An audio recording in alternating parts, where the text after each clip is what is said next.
hit all of us in a different kind of way, whether it be emotionally, mentally, physically, financially. I know. And a lot of times, like, my life is like not easy, I guess, or the path hasn't been easy. And a lot of the things that I have overcome were really difficult, and somehow I made it to where I am today.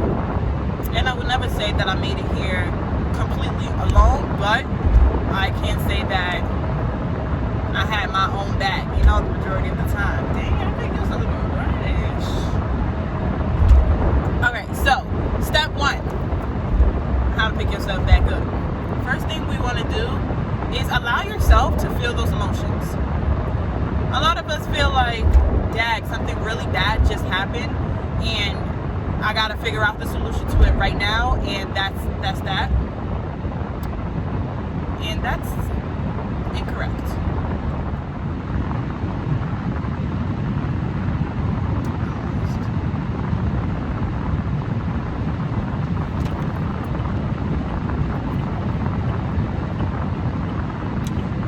Don't rush me.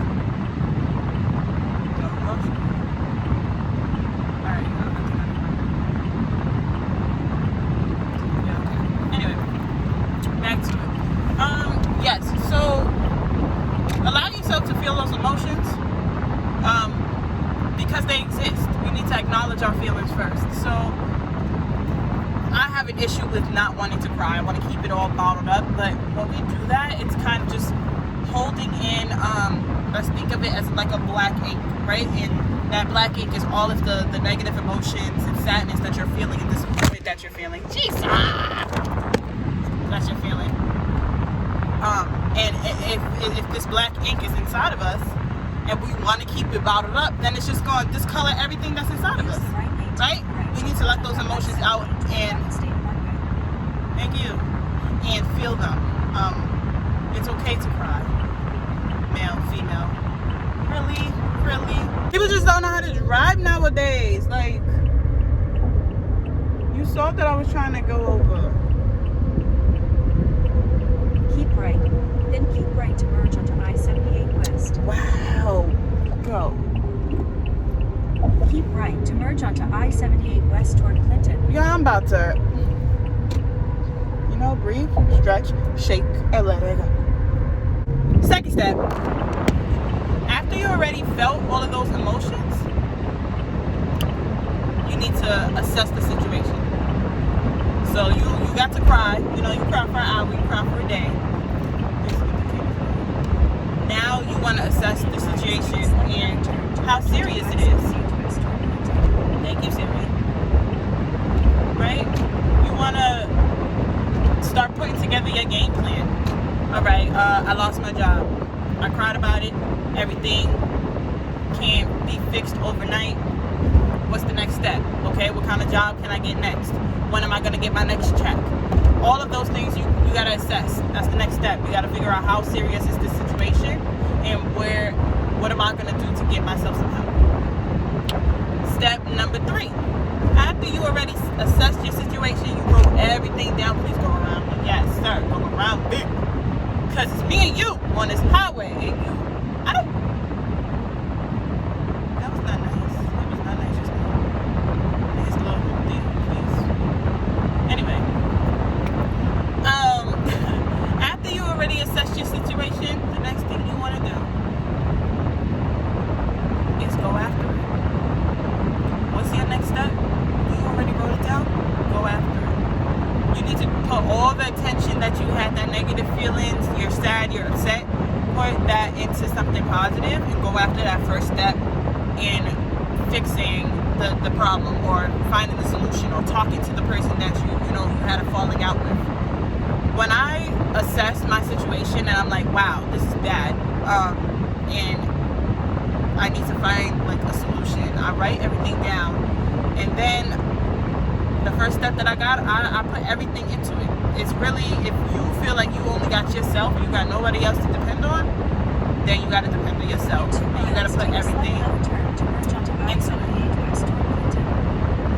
I don't know how to tell her voice voice off because I swore she just started speaking to me out of nowhere. And then the last step is to see where you have come from, see where you are, and see where you want to be. Where you have come from is obviously the negative kind of thing, the event, whatever bad thing happened. You lost your job, COVID, you lost a significant other. That's the bad thing that might have happened, right? You know where you came from and you know where you were when that thing happened. Now you want to look at where you at now. After you worked on that first goal, you worked on a couple goals that you had wrote down, you was depressed, you know, you worked on your spirituality, you worked on your mental health, you did all of that. You want to look at the person you are now. Like, dang, I did this. I'm okay now. You know, I was crying. Last week I was crying every day. I didn't want to get out of bed. This week I went to the gym. This week I ate breakfast, lunch, and dinner. You know, I don't do that sometimes, and I gotta hold myself accountable. And then you want to think about, where do I want to be? Okay, I got here, but I don't want that thing to happen to me to happen again, or I want to be prepared for the next kind of, you know, thing that might fall in our way, because life is messy. We never know what's going to happen. So you want to see where you want to be, and wherever you want to be, Siri, shh, I know where I'm going now. Right? Don't slow me. You missed one exit. Now she's like this. You don't know where you're going.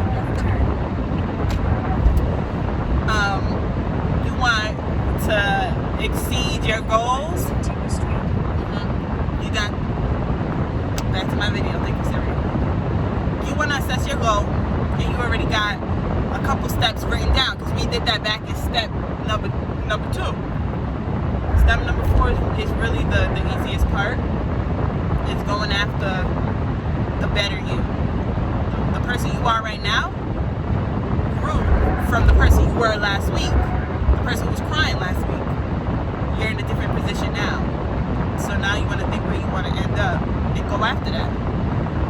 And hopefully, despite Siri interrupting me and telling me where to go, you guys heard those 4 steps. I'll list them out right here. But this is my personal way to kind of snap back to reality. A lot of times, like, we get hit with things we were not prepared for. God puts things in our path that He knows that we can get over. He's only going to give us as much as we can chew.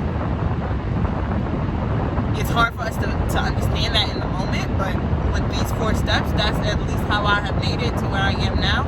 I won't say that they easy, and I won't say that you want to just be able to be strong all the time. I'm not going to tell you that either, because I'm not strong all the time. In fact, sometimes I forget that I have 4 steps that I can follow, and you need to call someone else and tell someone else, and they should be able to tell you, like, girl, you can't fix that right now.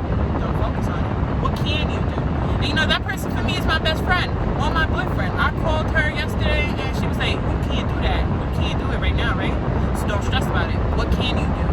I was like, I can write down this, and this. She was like, so write it down. You know?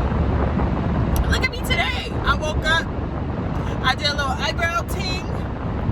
Okay, eyelashes. Tyson was walked multiple times. And my boyfriend, you know, is going to take me to mountains. So I'm looking at the person I am now. And she's feeling a little bit better, which is great. She smiled all day. I'm looking at the person I was yesterday. She was a hot mess. Her hair was not laid. Her, you know, makeup was all... I didn't even wear makeup yesterday. And I was overwhelmed. And I'm looking at who I want to be in the future. So next week is our first week of kind of school. And the teacher person that I want to be is going to be excited, full of energy, and ready to, you know, show my 6th graders that we are online, but it's okay. I'm going to show them that they can depend on me. I'm going to show them that they can do it, because I'm doing it. You know, nobody wants to sit on the computer all day, but your teacher got your back, you know, and just like mom and dad got your back, your friends got your back. Like, I'm ready to be that person for them. And it happened overnight, but only because I really had to sit with it, and I really stayed up, honestly, stayed up all night. All right, y'all. That's it that's for my little spiel. You know, thank you for coming to Key to Keys. I'm gonna just focus on the road because the little setup I had just it fell apart. And everybody on the road is kind of mean today, and I'm in a good mood. All right, bye.